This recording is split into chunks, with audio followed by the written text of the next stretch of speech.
حذیفہ کی والدہ نے کہا کہ بیٹا تم جا رہے ہو تو پیچھے، کہا ماں میں جاتا ہوں لیکن آپ کے لیے نا میں حضور سے دعا کروا دوں۔ تو کہا اچھا بیٹا میرے لیے دعا کروا کے پھر تم جاؤ۔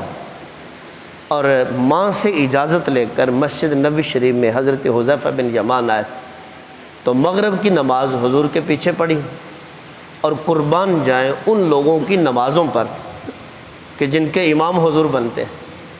تصور کریں نا، میرے حضور نے فرمایا امام کا پڑھنا مقتدی کا پڑھنا ہے۔ صحابہ کرام کی شان ہے کہ حضور جو ہے نا وہ ان کی نمازوں کے ضامن ہیں۔ امام جو ہوتا ہے نا وہ مقتدیوں کی نمازوں کا ضامن ہوتا ہے، تو حضور جن کی نمازوں کے ضامن ہیں، آج ہم نماز پڑھیں نا مسجد نبوی شریف میں جا کر تو 50,000 نمازوں کا ثواب ملتا ہے۔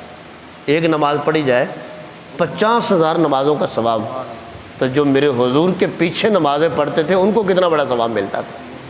تو اس لیے حضور کے پیچھے نماز پڑھنے والے، حضور سے جو ہے نا وہ سبق پڑھنے والے، حضور کے شاگرد، ان کی عظمتیں۔ حضرت حذیفہ بن یمان حضور کے پاس آئے، مغرب پڑھی تو دل چاہا کہ حضور سے ملوں، لیکن حضور کچھ پڑھنے لگ گئے، بیٹھ گئے۔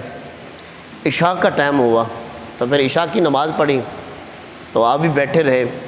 عشاء کی نماز پڑھنے کے بعد جب حضور گھر کو جانے لگے اپنے حجرہ پاک کی طرف، تو حضرت حذیفہ بن یمان پیچھے پیچھے حضور کے چل دیے کہ میں وعدہ کر کے آیا ہوں ماں سے، تو وہ دعا تو کرواؤں نا حضور سے۔ تو جو ہی میں حضور کے پیچھے چلا نا تو حضور علیہ السلام نے قدموں کی آہٹ محسوس کرتے ہوئے نا تو آواز دی کہ من کون ہے؟ تو حضرت حذیفہ بولتے ہیں کہ میں نے کہا، قال حذیفہ تھا، حضور میں حذیفہ ہوں۔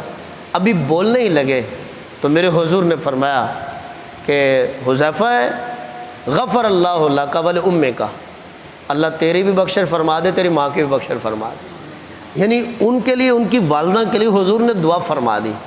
چونکہ میرے حضور کا یہ علمی کمال ہے کہ حضور دلوں کے راز کو بھی جانتے ہیں کہ دل میں کیا سوچنا ہے۔ تو ساتھ ہی میرے حضور نے فرمایا اے حذیفہ، ابھی ابھی ایک فرشتہ آیا جو رب سے اجازت لے کے آیا، اور پہلے کبھی بھی وہ فرشتہ زمین پہ نہیں اترا ہے۔ تو اس فرشتے نے آ کر مجھے یہ جو ہے نا وہ ایک بات بتائی ہے، اور یہ ایک بشارت لے کر آیا کہ سیدہ فاطمہ الزہرا یہ جنتی عورتوں کی سردار ہے، اور حسنین کریمین یہ جنتی جوانوں کے سردار ہیں۔ اور یہ بات ذہن میں رکھے، حضور جو عمل بتا رہے ہیں حدیث پاک ہے، اور جنتی جوانوں کے سردار، ایک سادی سی بات ہے، بزرگوں نے بھی یہ سمجھایا ہے کہ جس علاقے میں بندے نے رہنا ہونا تو وہاں کے سردار سے بندے کو صلح رکھنی چاہیے، وہاں کے سردار کے ساتھ جو ہے نا وہ ناراضگی یا جھگڑا نہیں بنانا چاہیے۔ تو میں پوچھتا ہوں ہمارا سب کا پروگرام جنت جانے کا اور جنت میں رہنے کا ہے، اللہ سب کو نصیب کرے، سب جنت ہی ہیں، لیکن وہاں کے جو سردار ہیں ان سرداروں کے ساتھ بندے کو صلح رکھنی چاہیے، ان کی ناراضگی نہیں بندے کے دل میں ہونی چاہیے۔ اور ہوتا ہے نا کچھ حضور کی اولاد کا ذکر شروع ہو جائے تو وہ جو ہے نا بعض اوقات نا وہ غصہ محسوس کرنے لگ جاتے ہیں، یہ بہت بڑی حماقت ہے۔ دیکھیں میرے حضور نے فرمایا کہ حسد نیکیوں کو کھا جاتا ہے۔ کوئی بندہ عام اپنے برادری کے بندے سے، محلے دار سے حسد کرے، اس کی نیکیاں تباہ ہو جاتی ہیں۔ مولوی صاحب سے حسد کرے تو نیکیاں تباہ ہو جاتی، حاجی صاحب سے حسد کرے تو ساری نیکیاں برباد ہیں۔ تو جو بندہ اہل بیت سے حسد شروع کر دے، بتاؤ اس کے پلے کیا بچتا ہے۔ تو اس لیے یہ زندگی میں سبق یاد کریں، اور نماز کے اندر بھی اللہم صلی علی محمد وعلی آل محمد، یہ اس لیے رکھا گیا ہے کہ باقی جو مرضی ہو جائے اہل بیت کا ہمارے دل سے پیار نہیں نکل سکتا ہے۔ یہ پیار ہی تو اصل کمال ہے، نمازوں کی قبولیت کا ضامن ہے۔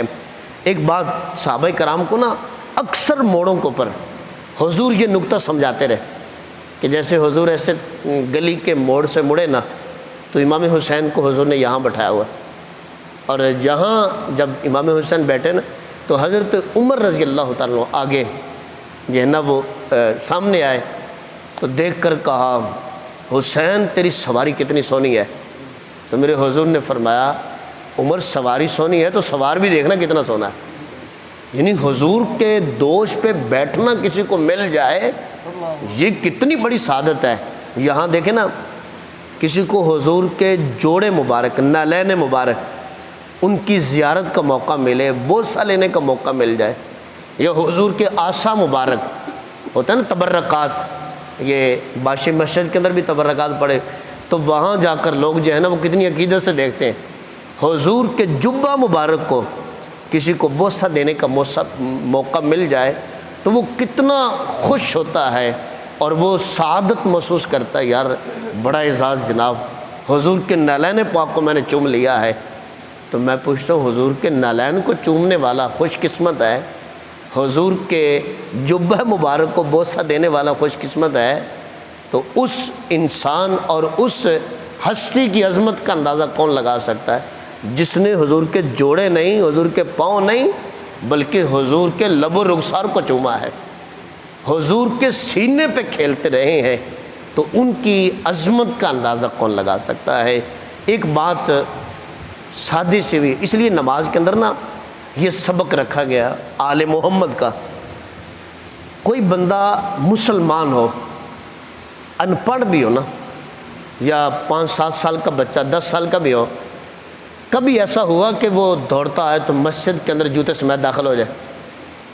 یعنی جس کو سمجھ ہے، جو مسلمان ہے، وہ پیچھے اس کے کوئی لگا ہوا بھی ہو نا، یا اس کو جلدی بھی ہو، تو وہ پولیس والے بھی بعد اوقات آ جائیں نا تو وہ باہر کھڑے ہو جاتے ہیں، یار تم باہر آ جاؤ، ہماری بات سن لو، ہم جوتے نہیں اتار سکتے۔ یعنی مسجد کے اندر جو ہے نا وہ آنا جوتوں سمیت، وہ کبھی غلطی کے ساتھ بھی مسلمان نہیں کر سکتا کہ وہ جوتوں سمیت جو ہے نا وہ مسجد میں چلا جائے، بے ادبی کر بیٹھے۔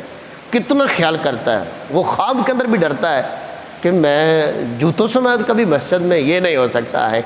تو ایسے ہی بندہ مومن، حضور کا غلام، کبھی یہ سوچ بھی نہیں سکتا ہے کہ اہل بیت کی وہ کوئی بے ادبی یا اہل بیت کی محبت اس کے دل میں نہ ہو، کبھی خواب کے اندر بھی تصور نہیں کر سکتے ہیں۔ اس لیے یہ تصور پختہ کیا گیا۔ اور ادب والے لوگ جو ہے نا ان کا اپنا ہی انداز ہوتا ہے، ہر ایک کی اپنی محبت ہے نا، اپنی اپنی محبت پیش کی جاتی ہے، اور یہ ایک اللہ کی عطا ہوتی ہے کہ اللہ ادب کا نور کسی کو عطا کر دے۔ امام احمد رضا خان، ان کے بیٹے مصطفیٰ رضا خان، ان کے ہاں نا لوگ آتے مسئلہ پوچھنے۔ ایک ان کے مرید کو ایک شخص ملا تو کہا جی میں نا تمہارے پیروں سے ایک مسئلہ پوچھنا ہے۔ وہ کہنے لگے جی ہمارے پیروں کے پاس علم بڑا ہے، جو بھی کوئی مسئلہ لے کے آیا نا تو وہ اس کا جواب ایسے دیتے۔ اس نے کہا میں نے ذرا نا ایک سوال کرنا ہے۔ اس نے کہا ٹھیک ہے کر لینا۔ کہا ٹھیک ہے میں کل تمہارے ساتھ چلوں گا۔ تو کل آئی نا تو اعلی حضرت کے بیٹے مصطفیٰ رضا خان، ان کے پاس وہ حضرت مسئلہ پوچھنے کے لیے گئے۔ جب گئے نا تو جا کر کہا جی مسئلہ میں نے یہ پوچھنا ہے کہ میرے حضور کی بیٹیاں کتنی ہیں، اور حضور کی بیٹیاں 4 ہیں تو پھر ان کے نام بتائیں۔ تو جب جا کر یہ مسئلہ پوچھا تو مصطفیٰ رضا خان اعلی حضرت کے بیٹے، ادب کی اپنی اپنی کیفیت ہے، یہ نصیب کی بات ہوتی ہے کس کو کتنا ملا۔ تو آپ اٹھے، اس کا جواب کوئی نہیں دیا، آپ اٹھ کر نا اندر چلے گئے۔ جب اندر گئے نا تو وہ پیچھے باتیں کرنے لگا۔ انہوں نے کہا جی نام بڑا سنا سی کہ بڑا علم ہے جناب، تو میں نے یہ سوال کیا، ان کو یہ جواب آتا ہوتا تو پھر اٹھ کے کیوں جاتے؟ تو یہ جو ہے نا وہ جواب دیکھا نا، اب دیکھنے گئے ہیں یا اب کوئی جو ہے نا اس کو تلاش کرنے گئے، تو اس نے یہ باتیں شروع کہا تم ٹھہرو تو صحیح، جواب آ جاتا ہے۔ اور تھوڑی دیر کے بعد جو ہے نا وہ مصطفیٰ رضا خان آپ گھر سے باہر آئے تو وضو کے پانی کے قطرے جو ہے نا وہ ٹپک رہے تھے۔ باہر آیا، آ کر اس کے سوال کا جواب دیا کہ 4 بیٹیاں، ان کے یہ نام ہیں۔ اور جب حضور کی بیٹیوں کے نام بتائے اور جو ہے نا وہ بتایا کہ 4 بیٹیاں ہیں، تو وہ کہنے لگا جی پہلے آپ نے نہیں کہا، پہلے مجھے پتا تھا، لیکن اصل بات یہ ہے کہ اس وقت میرا وضو نہیں تھا، تو بغیر وضو کے میں حضور کی اولاد کا نام نہیں لے سکتا۔ میں نے حضور کی اولاد کا نام لینا ہے تو پہلے میں نے وضو کرنا ہے، پھر میں نے اس سوال کا جواب جو ہے وہ دینا ہے۔ تو یہ نصیب ہو جائے بڑی سعادت کی بات۔ یہ سارے تذکرے، یہ محفلیں، یہ بیٹھنا اس لیے کر رہے ہیں، عین ممکن ہے بیان کرنے والے سے سننے والے کو زیادہ ادب مل جائے، عین ممکن ہے بندہ کسی کی بات سن کر نا اس کی زندگی بدل جاتی ہے۔ تو اس لیے یہ تذکرہ کوشش کرتے ہیں، روز ہم کرتے ہیں، تاکہ کوئی بات، کوئی ایک جملہ کسی کی زندگی میں آ جائے تو اس کے ساتھ بندے کی زندگی میں برکتیں آ جاتی ہیں۔ اللہ عمل کی توفیق عطا فرمائے۔